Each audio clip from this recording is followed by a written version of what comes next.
ایک شخص کہتا ہے کہ بہن کی شادی کو 6 سال ہو گئے ہیں، میں کبھی اس کے گھر نہیں گیا۔ عید شب رات کبھی بھی ابو یا امی جاتے ہیں۔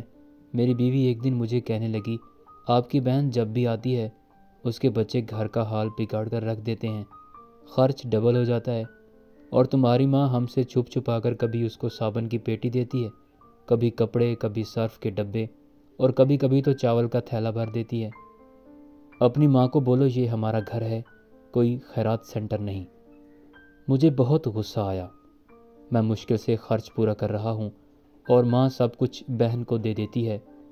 بہن ایک دن گھر آئی ہوئی تھی، اس کے بیٹے نے ٹی وی کا ریموٹ توڑ دیا۔ میں ماں سے غصے میں کہہ رہا تھا، ماں بہن کو بولو یہاں عید پہ آیا کرے بس، اور یہ جو آپ صابن، صرف اور چاول کا تھیلا بھر کر دیتی ہیں نا، اس کو بند کریں سب۔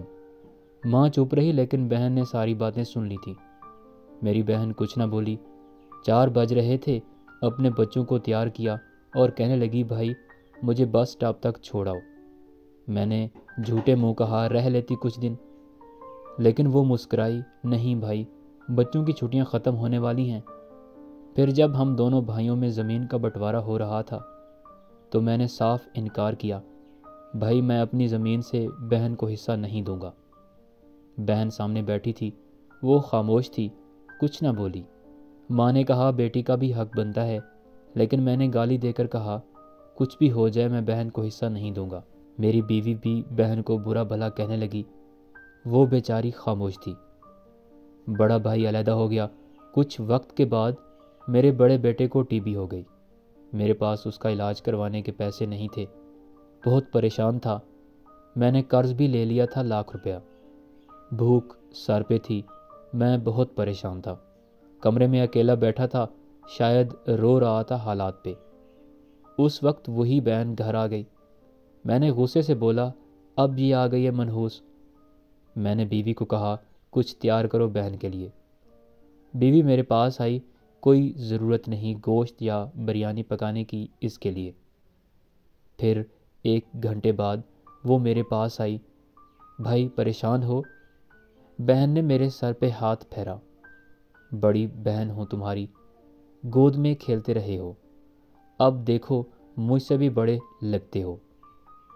پھر میرے قریب ہوئی، اپنے پرس سے سونے کے کنگن نکالے، میرے ہاتھ میں رکھے، آہستہ سے بولی، پاگل تو میں پریشان ہوتا ہے، بچے سکول تھے، میں نے سوچا دوڑتے دوڑتے بھائی سے ملاؤں، یہ کنگن بیچ کر اپنا خرچہ کر کے بیٹے کا علاج کروا، شکل تو دیکھ ذرا، کیا حالت بنا رکھی ہے تم نے۔ میں خاموش تھا، بہن کی طرف دیکھے جا رہا تھا۔ وہ آہستہ سے بولی، کسی کو نہ بتانا کنگن کے بارے میں، تم کو میری قسم ہے۔ میرے ماتھے پہ بوسہ کیا اور ₹1,000 مجھے دیا، جو 150 کے نوٹ تھے، شاید اس کی جمع پونجی تھی۔ میری جیب میں ڈال کر بولی، بچوں کو گوشت لا دینا۔ پریشان نہ ہوا کر۔ جلدی سے اپنا ہاتھ میرے سر پہ رکھا، دیکھ بال سفید ہو گئے۔ وہ جلدی سے جانے لگی، اس کے پیروں کی طرف میں نے دیکھا، ٹوٹی ہوئی جوتی پہنی تھی، پرانا سا دوپٹہ اوڑھا ہوا تھا، جب بھی آتی تھی وہی دوپٹہ اوڑھ کر آتی۔ بہن کی اس محبت میں میں مر گیا تھا۔ ہم بھائی کتنے مطلب پرست ہوتے ہیں، بہنوں کو پل بھر میں بیگانہ کر دیتے ہیں، اور بہنیں بھائیوں کا ذرا سا دکھ برداشت نہیں کر سکتی۔ وہ ہاتھ میں کنگن پکڑے زور زور سے رو رہا تھا، اس کے ساتھ میری آنکھیں بھی نم تھیں۔